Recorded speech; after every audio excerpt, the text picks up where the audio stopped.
lizovele likhethe igumgedlela inkosi enkulu uBombela isitimela samampondo phakathi amen. Selize lafika qathatha igumgedlela kuwo lo mfula ekuthiwa uthukela lapho amabutho akwaZulu ayesohlangothini likambuyazwe aphoseka khona ephoswa yimpi yosuthu, impi kacetshwayo phela.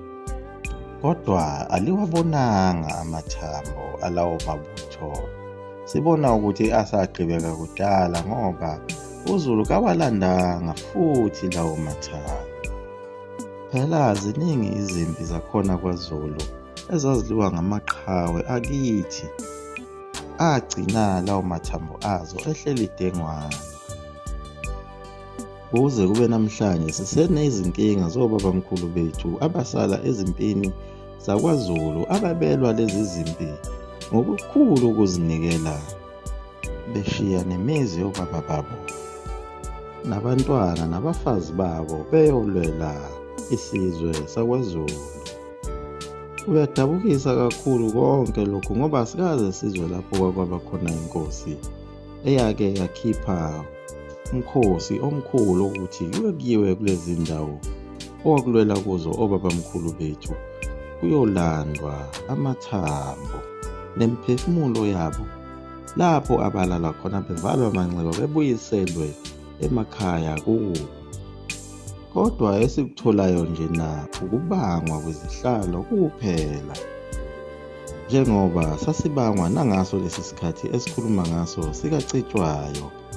Ngalesi sikhathi kwaZulu uNkulunkulu owayesemkhulu kakhulu kwakuyiyona inyanga elandelwa uNkulunkulu owumkhonto. Uyena impela uNkulunkulu wayithandazwa lona kwaZulu. uNkulunkulu owumvelinqangi umdali wezulu nomhlaba akekho noyedwa oyisakhumbula indaba yakhe nemithetho yakhe njengoba bonke abantu sebekhonza lolu Udengezi, okuyilona elibe isisusa sayo yonke lempi lapho sekufe khona obabamkhulu bethu. Uma nje uke waluncinda lolu Udengezi, woku wena usuya kwagoqanyana, uzobe usufunwa ngomkhonto. Naso sisiqhwaga sasezulwini esiwumcetshwayo sasesiyikhohlwe yonke imithetho kaNkulunkulu ngesizathu sokuthi kwaZulu wayengekho umprofethi owayekhona owayezofundisa lesi siqhwaga ukuthi nansi imithetho kaNkulunkulu okufanele uyilandele uphinde uyigcine.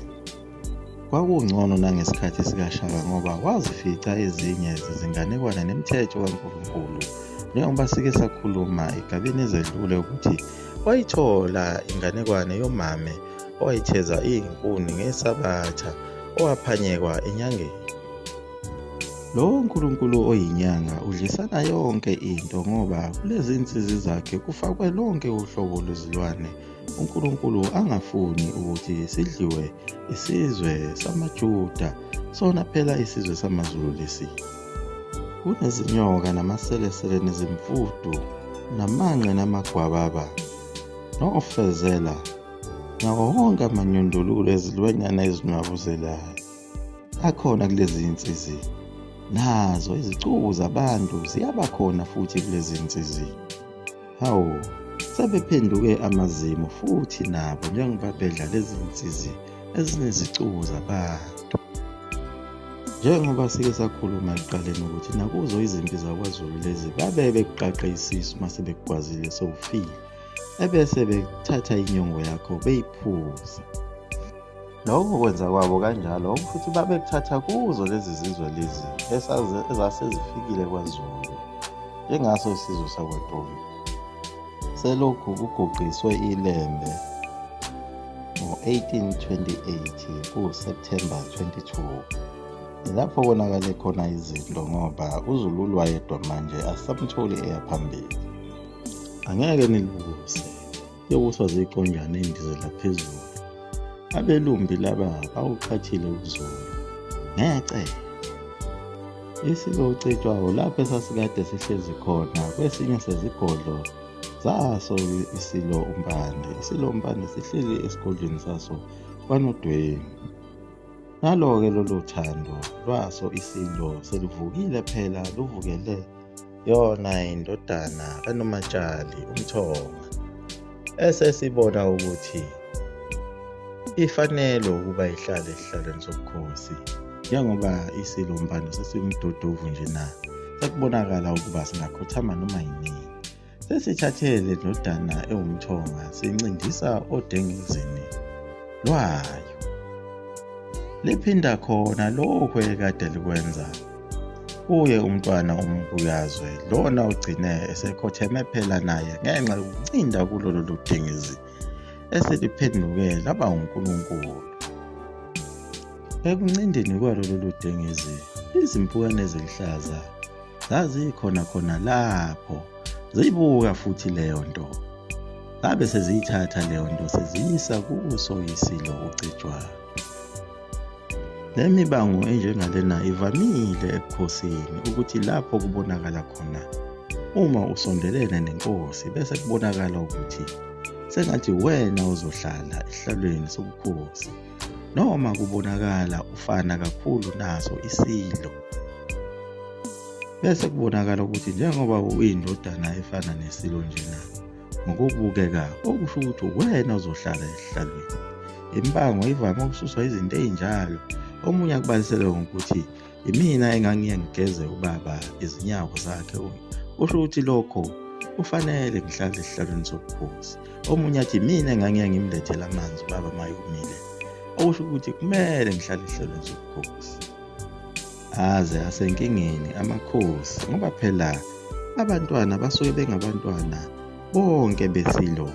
Kumele kube khona izinto abazenzela uyise, noma ngabe uyise uyinkosi kodwa usuke esengubaba kubona bonke.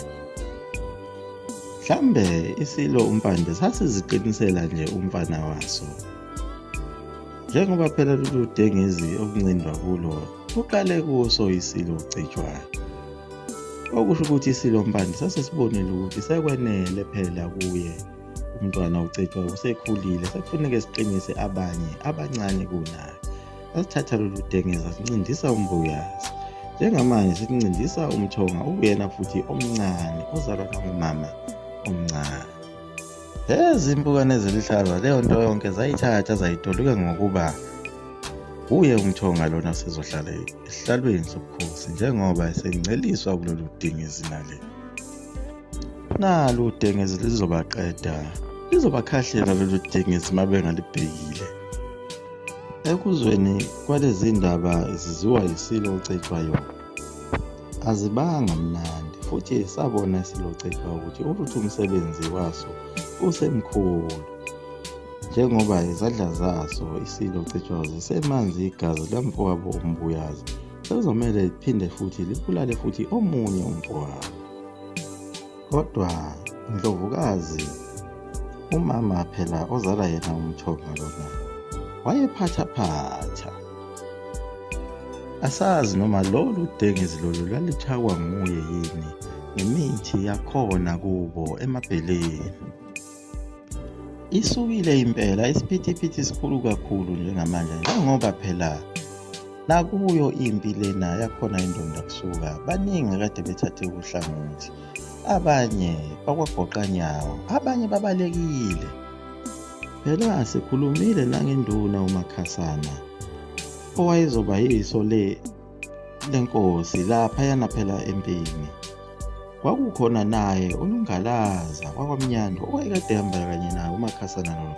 Bekade belawula yona impi yomntwana umbuyazo ngokuthunywa uyena phela umntwana umpande, ngoba phela laba kwakuzinduna zabo.